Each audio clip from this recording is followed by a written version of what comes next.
2 years into our marriage, yet I still considered us newlyweds. 2 years after the day we vowed to spend forever together, my heart sank at the sight of my wife unashamedly declaring, "I'm pregnant." The father was my boss. "Blas, we should wait to have kids. I want to enjoy our time as newlyweds." Those words I told my wife when we got married echoed in my mind.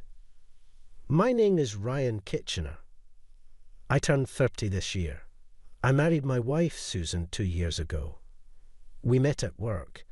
We were in different departments, but worked for the same company. Every time we crossed paths in the hallways of our office building or in the elevator, I thought to myself, what a beautiful woman she was. When a coworker introduced us, I was thrilled. My heart did a little victory dance. I was always looking for an opportunity to talk to Susan, and I wasn't going to let this chance slip by. I watched every movie and read every book she recommended. My attempts to close the distance between us slowly but surely started to bear fruit. Back then, it seemed Susan had a boyfriend, but I didn't ask too much about him. I indicated that it didn't matter to me. Even now, I'm amazed at my own tenacious efforts. Susan quit her job by her own volition and is now a stay-at-home wife. I'm happy that she's keeping our home safe.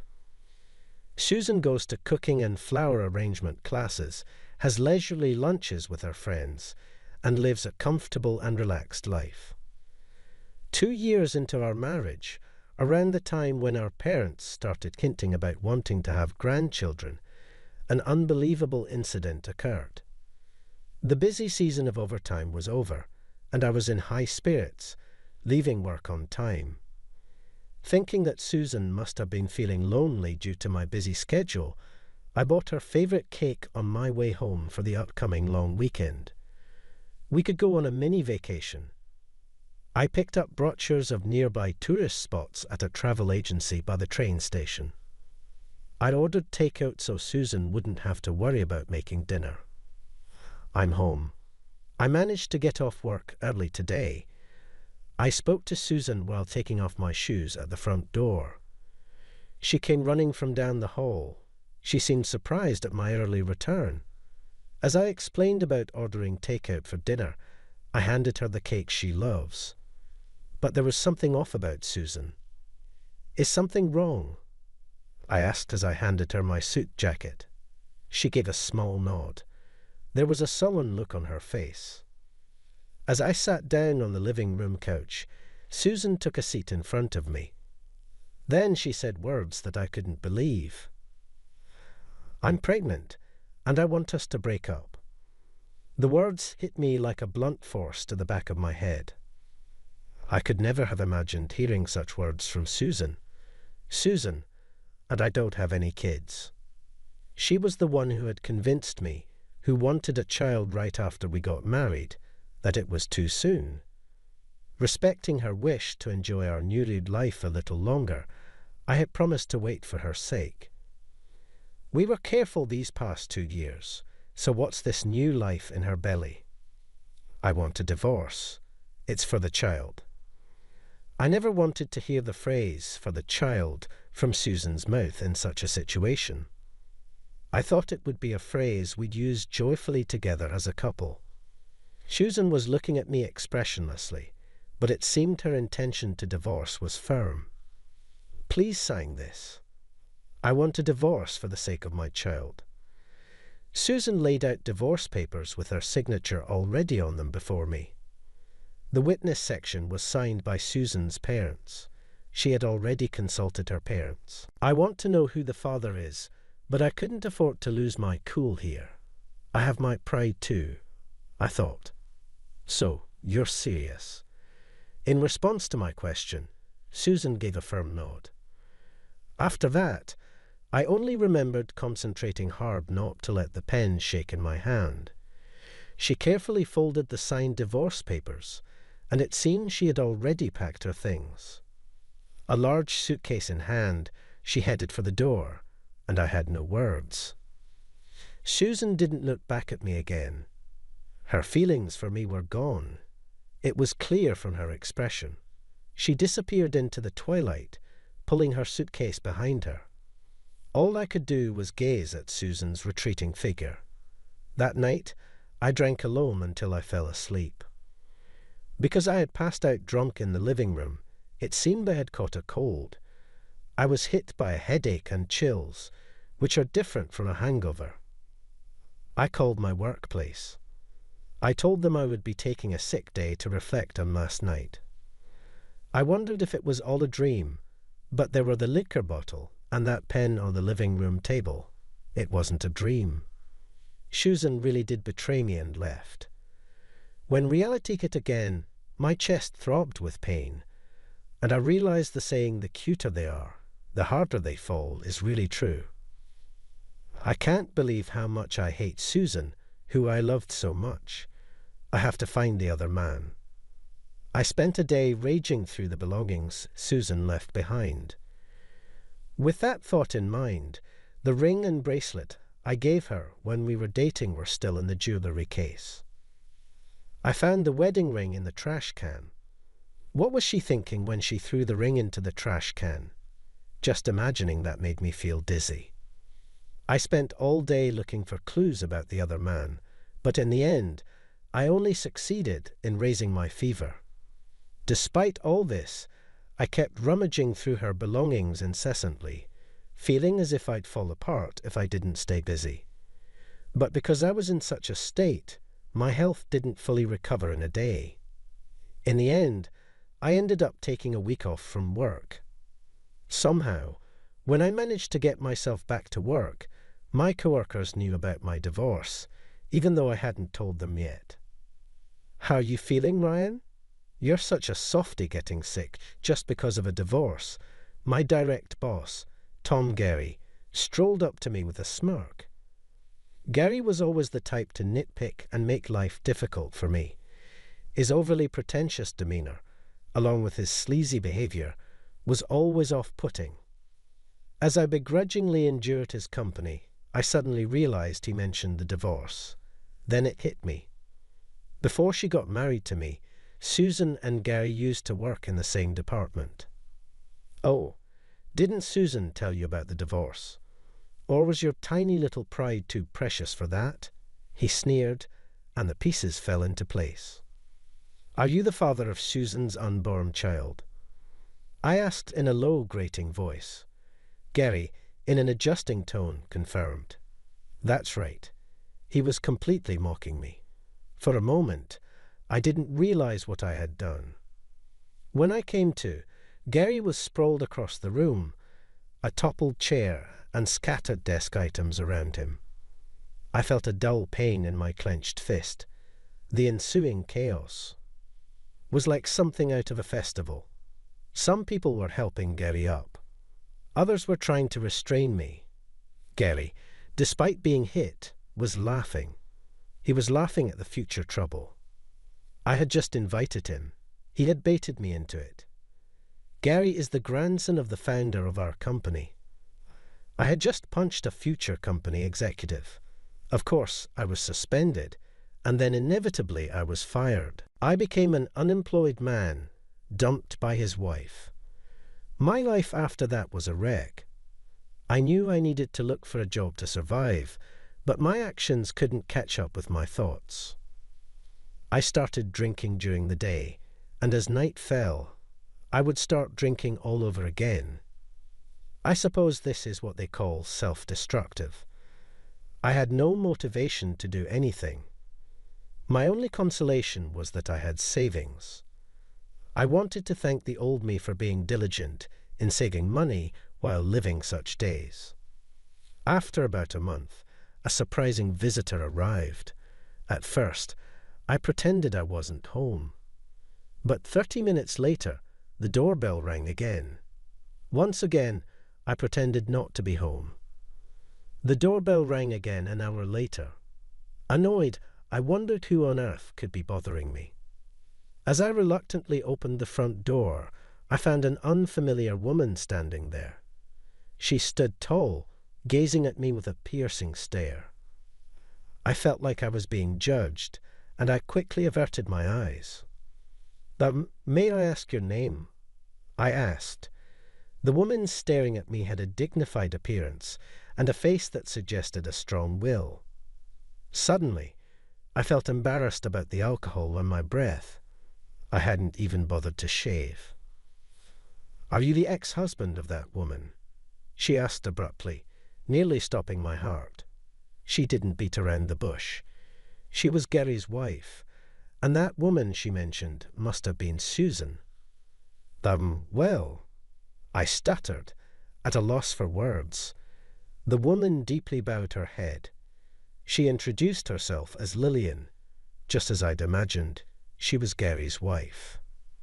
The neighborhood ladies passed by, shooting me curious glances. I always found these gossip-loving folks a bit hard to deal with. "Please come inside." I hastily invited Lillian in, trying to avoid the gossip that would inevitably spread otherwise. "Thank you," she replied and walked into the house without hesitation. Of course, I hadn't done any cleaning at all. As I led her into the chaotic living room, she began to silently gather the trash scattered around. "I can clean that up myself." I tried to insist, but she cut me off. "We can't have a serious conversation in this mess, can we? If you're not going to help, please sit down," she snapped. So, I sat up straight. I sat down on the couch and watched in silence as she went about tidying up. "Why don't you go wash your face?" she suggested. I got startled by her words and dashed off to the bathroom. I washed my face quickly. I was shocked at the sight of myself in the mirror. I looked like a stranger. I washed my face and shaved. I washed and combed my hair for the first time in a long time. I felt a little bit more like a human. When I returned to the living room, the cleaning was already finished. The trash had been bagged up and set out in the hallway. "I used your kitchen," Lillian said as she offered me a cup of tea. She seemed quite reliable for Gary's wife. "Thank you. I feel like a human again," I said, surprised by how naturally my gratitude spilled out. Lillian gave me a faint smile in response to my words, but in the next moment, her smile disappeared. "My husband asked me for a divorce. He said it's because he has a child now."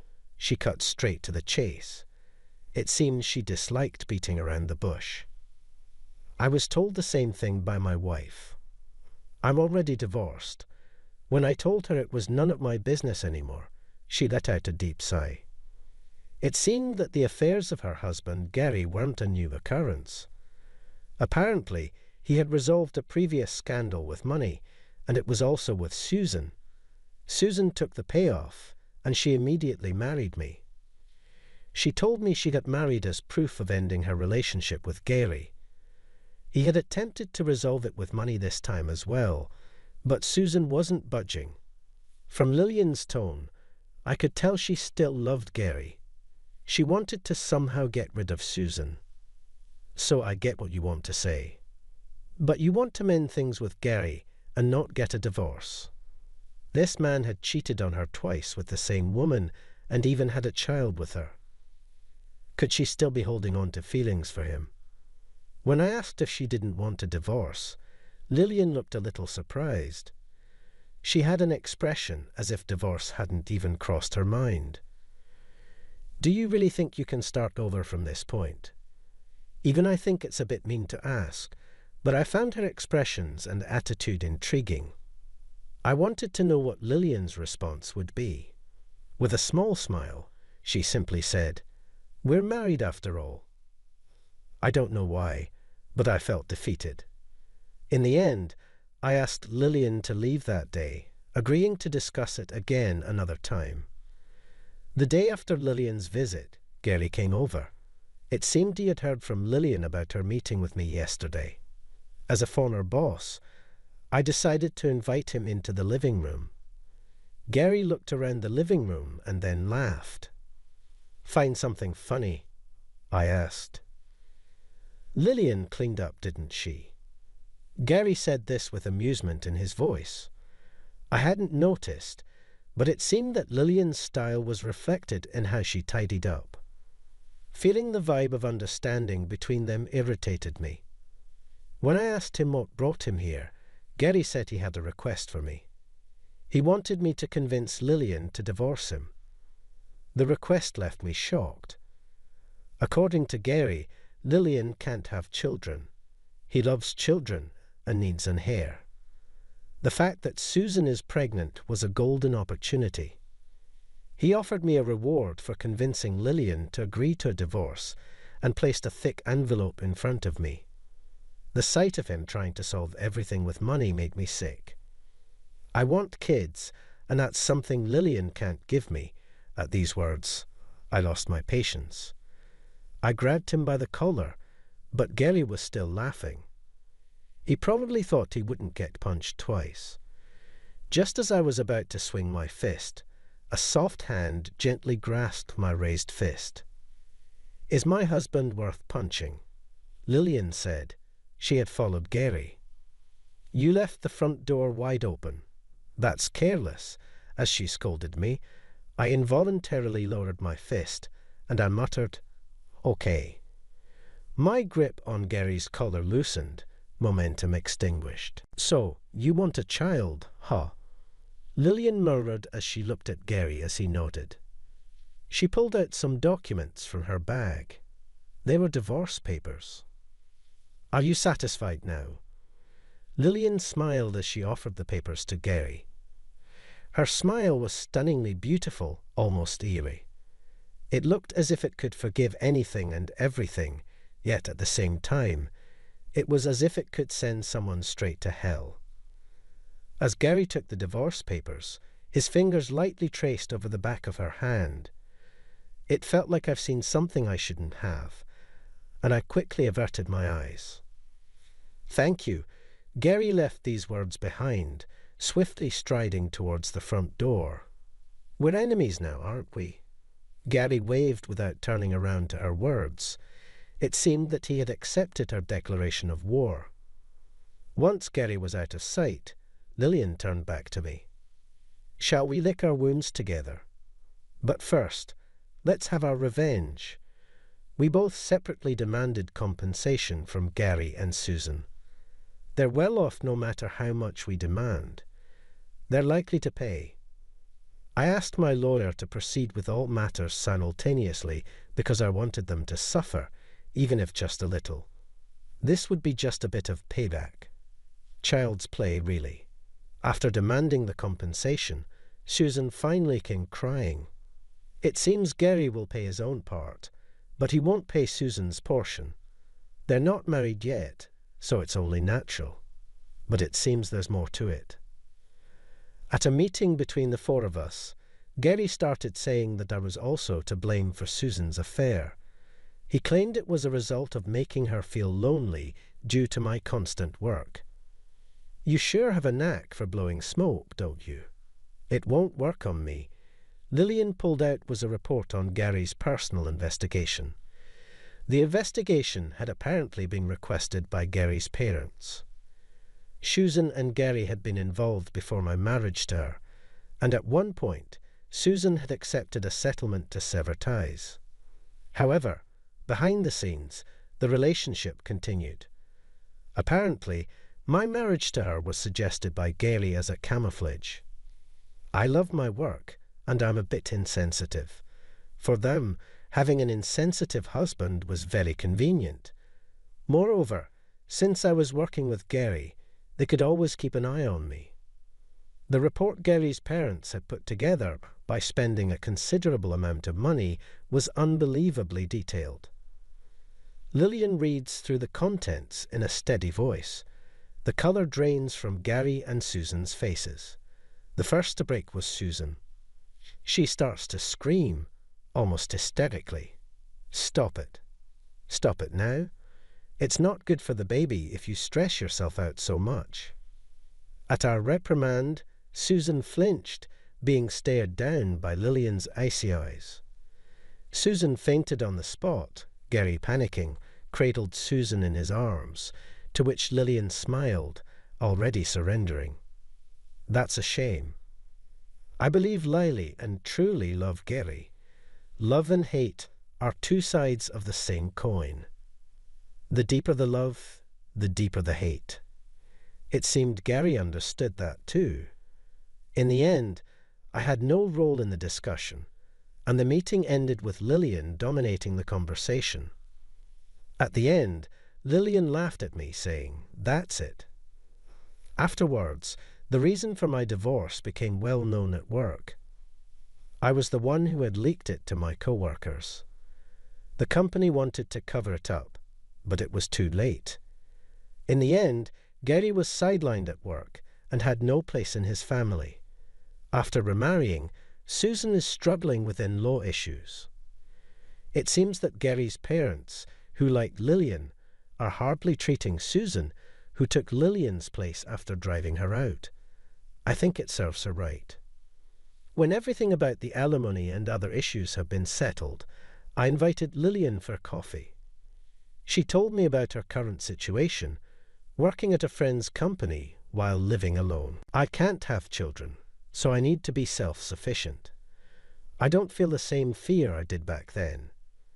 When I see Lillian speaking with such a sincere expression, "Your reason for being independent seems a bit off," I disagreed with Lillian. She looked at me surprised. It was the first time I had strongly insisted on something. I noticed she was still wearing her wedding ring. It was proof she hadn't forgotten Gary. Summoning my courage, I decided to give her the words I had been practicing since last night. "I don't mind." She looked at me with a puzzled expression. I took a deep breath. Then I asked her to wait until I found a job, as I was applying to be Lillian's boyfriend. Lillian and I will definitely work out. We understand each other's pain. I will never hurt you. From my expression, she seemed to understand that I wasn't joking. She looked down once and then chuckled. "I'm quite a handful, you know." "I am well aware of that," I replied. I gently traced the back of her hand with my finger. It seemed like she was recalling something as she squinted her eyes. She gently brushed off my finger and then took off her ring. I felt it was her way of breaking away from her past. Then she lightly touched my hand, her delicate fingers tracing the back of my hand. It felt like her love was flowing into me from her finger. "I'll make you happy, so please wait." Lillian laughs as if she's bursting with joy. I swore in my heart to always protect that smile. What did you think? Subscribing to the channel will encourage us to produce more. See you in the next video.